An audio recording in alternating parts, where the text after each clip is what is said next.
சரி விஷ்ணு பேசுகிறேன்ப்பா.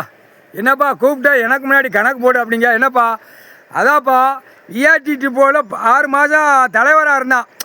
ஈஸ்வரன் மகனை ஏமாற்றி எழுதினா பாத்தியா பத்திரம். அண்ணன் மகனை நம்ம அண்ணன் மகனை அவனை இருடா கண்டார் ஒளிமனை இருடா அவனுக்கு ஏமாற்றி எழுதிட்டு எவ்வளோ கூச்சலில் உட்காந்து திமிரா போகிறான் பாத்தியா. குடும்பம் வீடு மாளிகை 2 வீடு கட்டி கொடுத்துருக்கான்.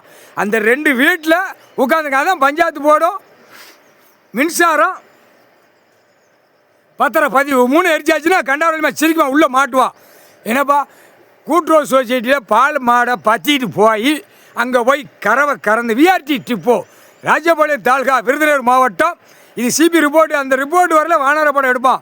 ஏன்னா இவ்வளோ ஏமாற்றிருக்கான் ஐயா மகனை ஏமாற்றிருக்கான். கண்டாவில் பிரிக்கி எடுப்பான்.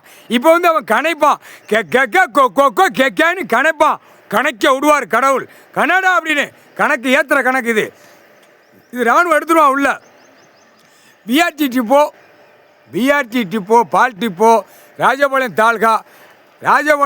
தாலுகா விருதுநகர் மாவட்டம் தலபாயபுரம். சரியா அங்கே இவன் மோரையை தூக்கி மாட்டியிருக்கோம்.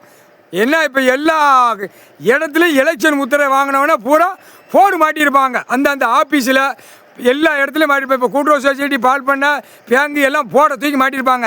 என்னையும் பார் ஏன் மோரே பாருன்னு உள்ளே மாட்டியிருப்பாங்க. இப்போ செத்தவனை தூக்கி போட மாட்டுதாங்களப்பா ரோட்டுக்காட்டில். அதை மாதிரி இவனை மாட்டுதாங்க. அதுதான் 3 கணக்கு எரிச்சாச்சுல 7 நாட்டு சனிக்கிட்டு எரிச்சாச்சுன்னா ஆட்டோமேட்டிக்காக உருகி போவோம். குடும்பம் கூப்பரை படுக்க விட்டு அப்படியே தடவை விட்டுருவார் கடவுள். முக்கால் சாத்தியம் புரிஞ்சுக்கோங்கடா. ஒட்டாச்சு கணக்கு புரியா. சொத்து எப்படா வரும். அதாண்டா உழைச்சவனை பூரா பிடிங்கி திங்கான் புரியா. உழைச்சவன்ட்ட பிடிங்கி தின்றுவான். உழைக்காமல் உட்காந்து ஆட்டுதான் பாத்தியா. இவன் பூரா ஏமாற்றி உழைச்சவன்ட்ட பிடிங்கி திங்கான். அப்போ இந்த கைலாசத்தில் உழைச்சவன்ட்ட பிடிங்கி தின்னு எத்தனை பேர் ஓடி இருக்கான். பத்திரப்பதிவு தாசில்தார் விஓ கலெக்டரு எத்தனை பேர் ஆக்கங்கட்டாக்கும். இப்போ கிராம அதிகாரி விஓ இப்போ உள்ளே போவோம். இதுவும் கணக்கு ஏறி உள்ளே போவோம். ஏற்கனவே காவல்துறை போயிடுச்சு.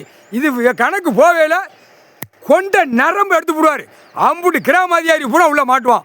அதுக்கு தான் கணக்கு 3 கணக்கை போட்டு எரிக்கார் கடவுள். எரிச்சிடா மாட்டுவான். உள்ளே மாட்டில வீட்டுக்கு எத்தனை பேர் கிடக்கான் கண்டாரோல் தூக்கி உள்ளே போடுறான். அவன் கவர்மெண்ட் புளுத்தியாச்சு தான் வேளாத்து அப்படிங்கிற கணக்கு தான் உள்ளே வரும். இப்போ புரிஞ்சிட்டியாப்பா அப்புறமா புரிஞ்சிட்டியா. என்னப்பா சொத்து சம்பாத்தியம் பண்ணுவான். உழைச்சி போட்டவன்ட்ட பிடிங்கி திண்டு பேர் தான். இது கைலாசத்தில் ஈஸ்வர மகனை பிடிங்கி தின்னதான் அந்த கதை. இதே மாதிரி தான் உழைச்சவனை பூரா பிடிங்கி தின்ட்டு உழைக்காதவன் பட்டு மேத்தில் படுத்து பொண்டாட்டியோட நாக்கை உள்ளே விட்டு நக்கி போகிறான். கண்டார ஒளிமனுங்க நக்கி போகிறான். இது எவ்வளோ பெரிய பாவம். கடவுள் பூமி கொடுத்துருக்காரு. விவசாயம் பண்ணிக்கோ சாப்பிட்டுக்கோ. இருப்பு இடமா அதுக்கு போட்டுக்கோ. அதுக்கு தக்கன போய்க்கோ. இப்படி விற்க அதுதான் பத்திரப்பதிவில் எரிச்சாச்சுன்னா பத்திரம் போட்டு லேண்டு அடிச்சுக்கானா புரோக்கரு லேண்டு போட்டவன் வாங்கினவன் போனவன் ஃபுல்லாக கணக்கு வெளியே எடுக்கிறவன் கண்டாரமே எல்லாம் மாட்டுவான். மாட்டையில் வீட்டில் எத்தனை பேர் இருக்கா 10 பேர் தான் 6 பேர் இருக்கா 5 பேர் இருக்கா 3 2 தள்ளு உள்ள தள்ளுறா செயலரை. அதான் தண்டனை கொடுக்கலன்னு அண்ணன் சொன்னாமலப்பா பிரமா. இப்போ தான் தண்டனைக்கு வருது. அதான் 13 செயலரை 13 கம்பி உங்கால் சத்தியம்.